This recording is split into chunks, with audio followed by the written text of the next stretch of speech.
আমাদের গণতান্ত্রিক নবযাত্রায় আজকের সকালটা ইতিহাসে স্মরণীয় হয়ে থাকবে এবং আপনারা যে যার অবস্থান থেকে ভূমিকা রেখেছেন তাদের সকলের প্রতি বাংলাদেশ নির্বাচন কমিশনের পক্ষ থেকে মাননীয় প্রধান নির্বাচন কমিশনার এবং আমার সহকর্মী সকল কমিশনারের পক্ষ থেকে আন্তরিক ধন্যবাদ এবং কৃতজ্ঞতা জানাচ্ছি। আমাদের একটাই কমিটমেন্ট ছিল যে আমরা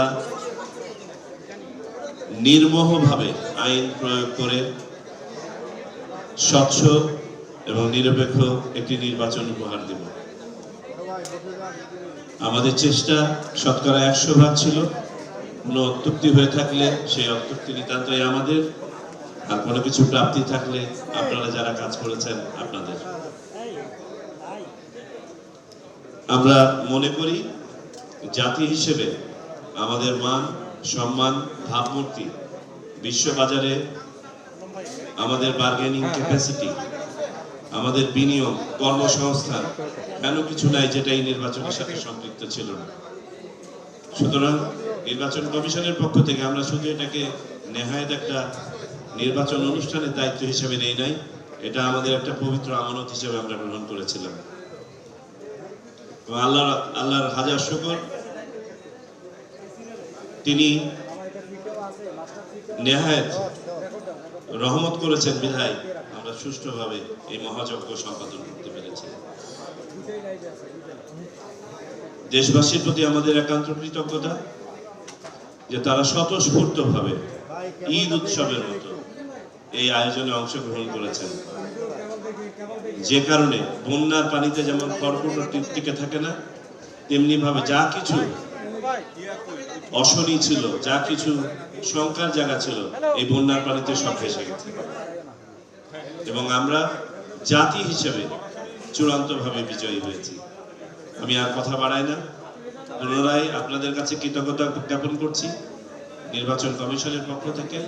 আমাদের এখানে সাংবাদিক ভাইরা, বিশেষ করে আমাদের রাজনৈতিক নেতৃবৃন্দ সারা রাত ছিলেন, আমি আপনাদের সাথে ছিলাম। আমাদের প্রশাসনিক ব্যবস্থাপনায় হয়তো কোনো ঘাটতি থেকে থাকবে, আপনাদেরকে যথাযথভাবে আমরা লুক আফটার করতে পারি নাই। দয়া করে আপনারা এগুলো ক্ষমা সুন্দর দৃষ্টিতে দেখবেন। ইনশাল্লাহ আমরা সন্ধ্যাবেলায় যখন আজকে আমাদের বিদেশি ভাই বোনদেরকে আমরা শুভেচ্ছা জানাবো একটা ডিনারের মাধ্যমে, সেখানে যদি আবারও দেখা হয়, কথা হবে। আর আমাদের যা কিছু অত্যুক্তি ছিল গত 2 দিন, ইনশাল্লাহ ভবিষ্যতে কোনো এক সময় পুষিয়ে দেব। তো সবাই ভালো থাকবেন। বাংলাদেশ চিরজীবী হোক। বাংলাদেশের গণতন্ত্র আর কখনোই যেন তার নির্দিষ্ট যে রেল আছে সেখান থেকে বিচ্যুত না হয়।